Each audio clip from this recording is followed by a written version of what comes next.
Dans cette vidéo, nous allons voir pourquoi un pervers narcissique revient systématiquement dans la vie de ses anciennes proies. Et peut-être que tu as déjà vécu ça, tu as réussi enfin à te libérer de ce type de relation extrêmement toxique, tu reprends le contrôle de ta vie et cette personne cherche à revenir dans ta vie et souvent à des moments clés, anniversaire, Noël, date de rencontre de la relation.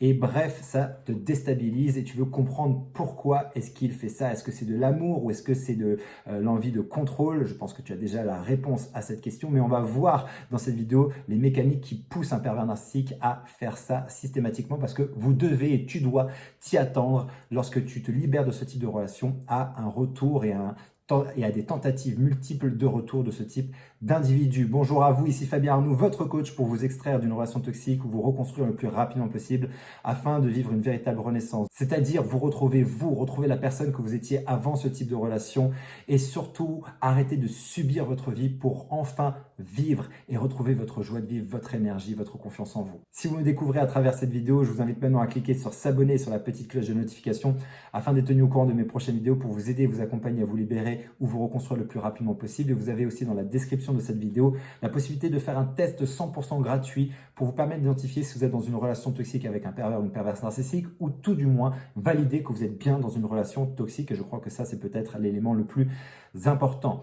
Il faut vraiment comprendre que les pervers narcissiques ont grandi sur une faille identitaire. Ils ont créé un ego surdimensionné qui les oblige à croire que le monde est divisé en deux parties, les forts et les faibles, les dominants et les soumis, les soumises, les gagnants et les perdants. Et eux, bien évidemment, dans leur esprit, ils veulent se situer dans ce monde de dominants, dans ce monde de gagnants, où ils ont besoin, pour pouvoir se rassurer sur qui ils sont, sur leurs valeurs, d'écraser les autres, de faire en sorte de les dominer, de les contrôler. Et les pervers vont même jusqu'à vouloir détruire complètement l'autre. Ça peut pousser la victime jusqu'au suicide. Donc ce sont des personnalités qui sont dangereuses. Si vous êtes dans ce type de relation, il est vraiment important de pouvoir vous en extraire et arrêter cette relation le plus rapidement possible parce qu'il s'agit de votre vie. Et eux, dans leur dynamique, ils vont instaurer dans la relation, dans ce chaud et froid, dans le fait de faire du love bombing au départ, dans toutes les mécaniques d'emprise qu'ils vont créer, ils veulent en fait faire en sorte d'être le numéro 1 dans votre esprit. Et c'est pour ça que lorsque vous arrivez enfin à reprendre le contrôle de votre vie, parce que vous êtes équipé, vous êtes outillé, vous êtes formé, vous avez regardé des vidéos, vous avez peut-être suivi aussi de la thérapie, du coaching pour pouvoir enfin reprendre le contrôle de votre vie, vous êtes enfin extraite ou extrait de ce type de relation, il faut s'attendre à un retour. Il faut s'attendre systématiquement à ce qu'à un moment donné, il ou elle cherche à vous recontacter, cherche enfin à reprendre la relation. En fait, ce qu'ils veulent faire, c'est vérifier, est-ce que j'ai encore du pouvoir sur toi? C'est la question qu'ils se posent en fait en permanence dans leur esprit. Est-ce que j'ai encore du contrôle sur cette personne? Et pour ça, ils vont chercher à envoyer des messages, ils vont chercher à contacter, ils peuvent envoyer ce qu'on appelle les fameux singes volants. Ce sont des personnes en fait de votre environnement que vous connaissez ou des fois même que vous ne connaissez pas pour venir vous parler de lui ou d'elle, pour vous dire qu'il ne va pas bien depuis la séparation, est-ce que vous voulez pas le récupérer, pour reprendre des nouvelles, Bref, ils vont faire en sorte de vous envoyer du monde. Mais l'objectif, c'est surtout de vérifier est-ce que je suis encore le numéro 1 dans votre esprit. Et ça, c'est quelque chose qui est important pour eux. C'est structurant. Dans leur esprit de domination, de contrôle, ils ont besoin de vérifier est-ce que j'ai encore du pouvoir. C'est pour ça qu'ils vont revenir régulièrement. Même si vous avez refait votre vie et même si lui ou elle a refait sa vie, il va chercher à chaque fois à des dates, à des moments précis, anniversaire, date de rencontre, Noël, des moments clés de votre histoire, à revenir dans ces moments-là pour prendre des nouvelles et faire en sorte de semer toujours le trouble. Vous allez peut-être percevoir ça comme de l'amour potentiellement. Vous allez vous dire, mais s'il fait ça ou si elle fait ça, c'est peut-être parce qu'il m'aime, c'est peut-être parce qu'en fait il était sincère, c'est peut-être que véritablement en fait je suis passé à côté de quelque chose. Surtout, ne tombez pas dans ce piège. C'est juste un moyen de contrôle. C'est une fois de plus un moyen, un outil de domination pour vérifier est-ce qu'ils ont encore du pouvoir sur vous. Ne rentrez surtout pas là-dedans. Ne répondez pas. Faites en sorte de savoir que ça va arriver pour vous préparer mentalement, émotionnellement à surtout ne pas répondre. D'où la possibilité autant que possible, si vous pouvez le faire, du no contact. Je sais que c'est pas possible dans tous les cas, mais le no contact sert aussi à ça parce que dans le no contact, vous allez passer par une phase de sevrage. Vous allez en fait passer par une période de désintoxication de cette substance toxique que vous avez ingérée pendant longtemps dans cette relation et vous devez vous nettoyer. Vous devez vraiment faire en sorte de nettoyer toutes ces toxines qui ont été ingérées pendant cette relation.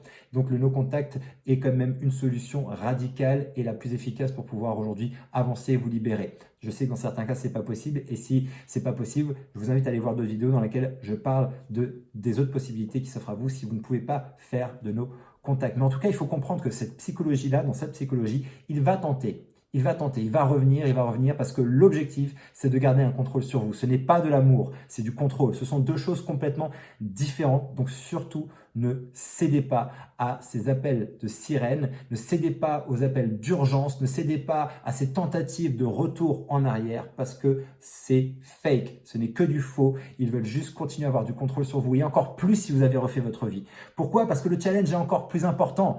Pour eux, c'est une histoire de challenge, c'est une histoire de savoir est-ce qu'elle va quand même craquer ou pas, est-ce qu'elle va quand même revenir vers moi. Si elle revient vers moi, c'est qu'elle a encore des sentiments pour moi. Si elle a encore des sentiments pour moi, c'est que j'ai encore du pouvoir et du contrôle. Ils vont prendre leur jouissance là-dedans. Donc ce n'est pas de l'amour. Surtout, faites vraiment cette distinction. Ce n'est pas de l'amour. L'amour est libre. L'amour est bienveillant. L'amour permet de s'élever émotionnellement, mentalement, physiquement, mais ne vient pas enfermer une personne, ne vient pas la rendre prisonnière, ne vient pas la rendre dépendante. Ça, ce n'est pas de l'amour. Ça, c'est du contrôle et de la domination. Donc faites bien la distinction. L'amour est libre, alors que le contrôle, la domination, la soumission enferme. Si vous avez le sentiment d'être bloqué, enfermé dans un mal-être, ce n'était pas de l'amour. Donc cette personne ne tient pas à vous. Cette personne ne veut pas votre bonheur.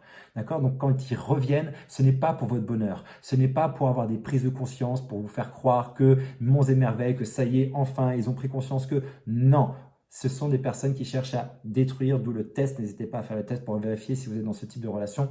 Et ce qui me paraît important d'ailleurs par rapport au test, et ça je veux juste remettre une piqûre de rappel, des fois on est un peu trop bloqué sur cette notion de pervers narcissique et qu'aujourd'hui c'est un mot qui est très à la mode. On veut déterminer est-ce qu'il ou elle est bien un pervers narcissique, comme si mettre ce mot-là était le mot magique qui permettrait de se libérer. Alors oui, ça aide, oui c'est aidant, ça permet de comprendre ce que l'on vit, ça permet de mettre une étiquette, mais ce ne sont que des étiquettes, ce ne sont que des mots qui vont venir ici permettre à une personne d'identifier à travers des comportements et un ensemble de comportements. Le test comporte d'ailleurs 30 points pour vous permettre d'identifier si vous êtes dans ce type de relation. Je crois qu'il est important de dézoomer ça. Le plus important et les questions les plus fondamentales à se poser, c'est est-ce qu'aujourd'hui cette relation est saine pour moi? Est-ce que je me sens fondamentalement heureuse ou heureux dans cette relation? Est-ce qu'aujourd'hui je me projette dans le futur? Est-ce que je me sens bien? Ça, ce sont des questions importantes. La vraie question, c'est est-ce que cette relation elle est toxique pour moi ou pas? Des fois, deux individus sains peuvent rendre une relation toxique parce que juste ça ne marche pas. Leurs fonctionnements sont tellement différents, ils viennent tellement fonctionner d'une façon complètement à l'opposé que en fait, ils vont se pourrir tout le temps parce que juste ça ne marche pas. Il faut, je pense, juste accepter des fois que cette relation ne fonctionne juste pas, ça ne matche pas tout simplement. Donc, je crois qu'il est important de dézoomer sur cette notion de pervers narcissique. Maintenant, si vous le validez et que vous avez un score élevé, et vous aurez un email qui vous permettra d'évaluer, de savoir à combien vous êtes en fonction du score, si on converge effectivement bien vers ce type de relation. Mais je crois que le plus important, c'est de se poser cette question, est-ce que cette relation est saine ou toxique pour moi?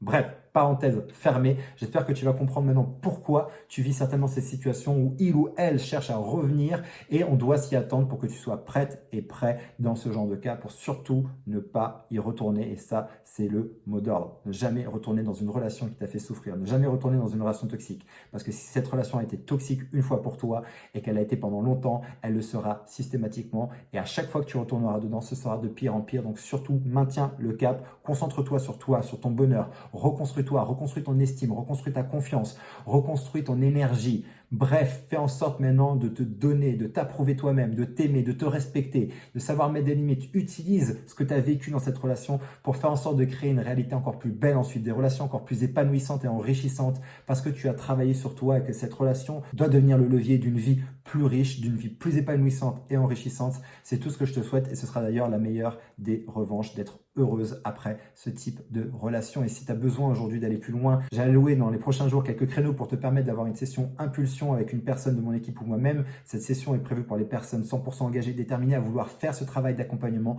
vouloir travailler sur elles pour pouvoir enfin soit se libérer, soit se reconstruire de ce type de relation. On fera le travail ensemble et cette session nous permettra de déterminer où est-ce que vous en êtes, où est-ce que ça bloque. Vous aurez une grande clarté sur ce que vous êtes en train de vivre et surtout si on peut vous aider. Si c'est le cas, on vous expliquera exactement comment je travaille et comment ça fonctionne. Et si ce n'est pas le cas, on pourra vous rediriger vers une ressource pour vous permettre d'avancer.